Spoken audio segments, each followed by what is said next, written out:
Hello po sa inyong lahat mga ka-crypto. Ako po si Pinoy Crypto Trader at sa video na ito ay atin pong pag-uusapan ang tungkol sa balitang ito kung saan ay isa pong former na Goldman Sachs executive ay nagbigay po siya ng paliwanag tungkol po rito sa kanyang binili na XRP token kung saan ay itinuturing daw po niya ito na isang opportunity of a lifetime. Kaya ayan. Ito po ay nagbigay sa kanya ng opportunity na magkaroon ng malaking pagbabago sa kanyang buhay. Kaya ayan, bago po tayo magpatuloy ay nais ko lamang po munang bigyang linaw ang aking disclaimer kung saan ang nilalaman po ng video na ito ay hindi po ito isang financial advice. For education and information purposes lamang po ang layunin nito. Maliban po dito ay nais ko na rin pong magbigay babala na wala pong kahit anumang group chat ang Pinoy Crypto Trader. CEO and co-founder of Real Vision Group and the former Goldman Sachs executive Raul Pal has disclosed his perfectly timed entry into XRP, deeming it the opportunity of a lifetime. Siya po si Raul Pal. Raul Pal. Siya ang CEO at saka co-founder ng Real Vision Group at former Goldman Sachs executive na rin po siya. At siya po ay nakapasok kasi. Sabi po niya rito ay perfectly timed entry. Nakapasok siya sa tamang presyo dito kay XRP. At dahil dito ay itinuturing niya ito na kanyang opportunity of a lifetime. Raul Pal's revelation comes amid a recent live podcast with Pro XRP attorney John Deaton, where they dissect the next phase of the crypto industry. Part of the highlights of the conversation was Raul Pal's revelation about his strategic move into the XRP market. Inilabas po niya yung kanyang pahayag na ito sa kanilang pag-uusap dito kay attorney John Deaton. Inilabas po niya rito yung kanyang strategic move dito sa market ni XRP. Ito po yung kanilang video. Ayan po siya. Dito po sa ating bandang kaliwa ay si Ginoong John Deaton. Abogado po siya. Ito naman yung dito po sa ating bandang kanan ay yan po. Siya po si Raul Pal ng Real Vision. Yan po yung kanilang interview. Kung gusto po ninyong panoorin yung kanilang interview ay punta lamang po kayo dito sa Crypto Law US. Sa X account po ito, X platform po ito. Tapos panoorin na lamang po ninyo. Pero nandito naman po yung kanilang summary rito sa kanilang naging usapan. XRP opportunity of a lifetime. Yan po yung sinabi ni Raul Pal. Pal shared that he initially delved into XRP based on the guidance of an intelligent and thoughtful friend. Para galing po pala sa isang malapit na kaibigan yung advice dito kay Pal na mag-invest dito kay XRP. He noted that the friend conveyed insights contradicting the prevailing narrative about XRP, prompting him to delve deeper. Yan po yung naging dahilan. According to Pal, the opportune moment to enter XRP became apparent following the emergence of the SEC lawsuit against XRP. Specifically, he disclosed making his first XRP purchase during the uproar of the suit, in his words. Kaya pumasok po pala siya sa pag-i-invest dito kay XRP noong nung uproar of the suit. Ito po yung talagang matindi yung kaso, yung paghahabol ng SEC dito kay XRP. Yung tipong parang magsasara na si XRP. Ganyan po siguro yan.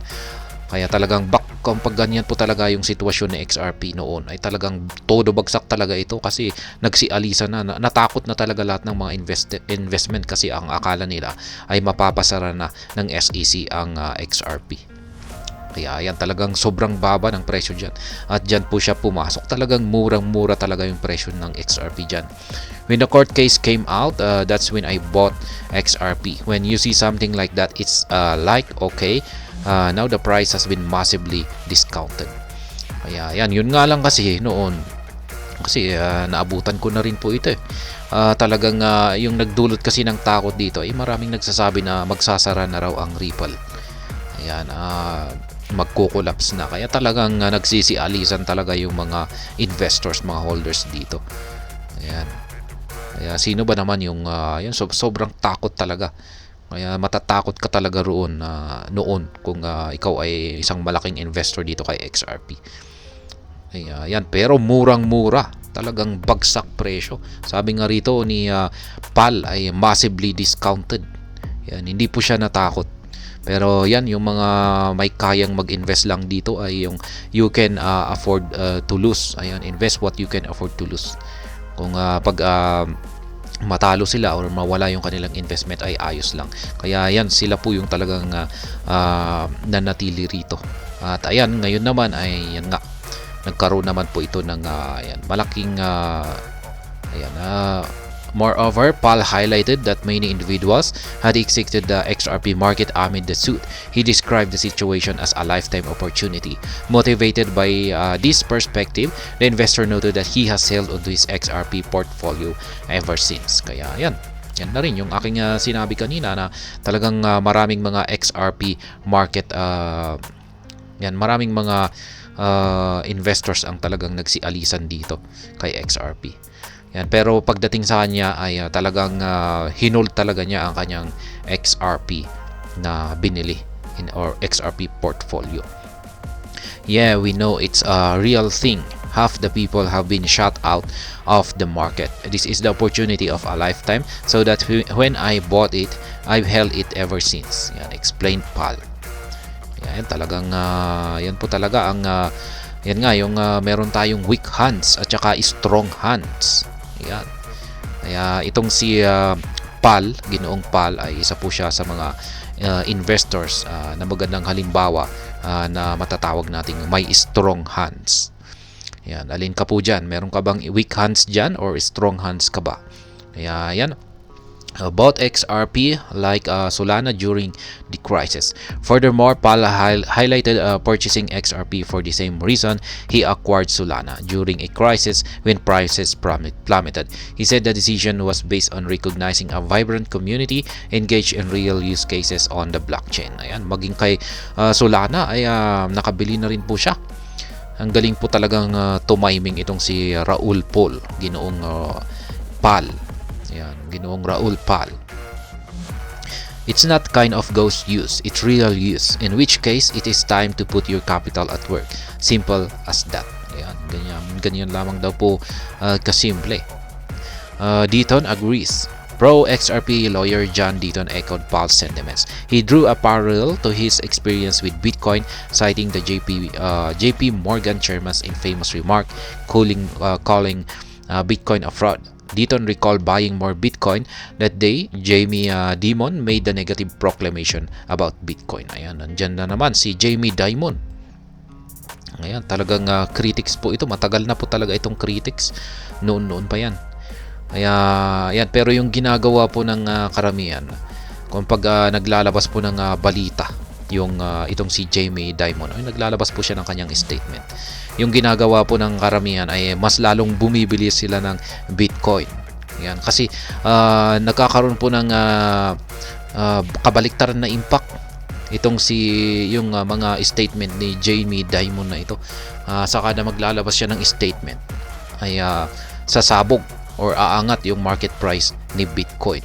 Kaya ayan, marami po talagang yan, basta parang ginagamit po nilang indicator itong si Jamie Dimon. He reasoned that if BTC threatens someone of James' stature, to that extent there must be a substance to the asset. Ayan. Ganyan na rin daw po yung nangyari dito kay Ginoong John Deaton. Kaya kung pag bumabagsak bumabagsak si Bitcoin, tapos biglang lumabas si Jamie Dimon, ay ayan, indicator po yan na makaka-recover na si Bitcoin. Kaya kung pag bumabagsak si Bitcoin, tapos biglang lumabas si Jamie Dimon, ay bili po tayo ng maraming Bitcoin. Dahil kasunod yan ay sasabog or lilipad ang market price ni Bitcoin. Yan, parang ganyan po yung naranasan ni Ginoong John Deaton. Yan, pero yan, ang galing po talaga ni Ginoong Raul Pal dito. Yan, ang galing po niyang tumiming na makabili sa talagang mababang presyo, kaya mga opportunity of a lifetime. Yan, hindi lamang po kay XRP, nakabili na rin po siya sa mababang presyo ng Solana. Kaya yan, dapat ganyan na rin po tayo kagaling. Pero magagawa lamang po natin yan yung ginagawa na itong estilo or yan style ni Raul Pal kung meron tayong strong hands. Yan, pero pag weak hands po tayo ay ayan, hindi po natin yan kakayanin. At ayun, hanggang dito na lamang po tayo sa video na ito. Sana po ay inyong nagustuhan ang aking paliwanag dito. Kung inyo po itong nagustuhan ay pakiclick lamang po ang like button nito. Para naman po sa mga bago lamang dito, kayo po ay aking inaanyayahan para mag-subscribe. Pakiclick na rin po ang bell icon nito dahil ito po ang siya magsisilbing notification nito sa mga bago kong videos na akin pong ina-upload sa aking YouTube channel na ito. Marami pong salamat sa panonood. Ingat po tayo lagi at God bless po sa ating lahat.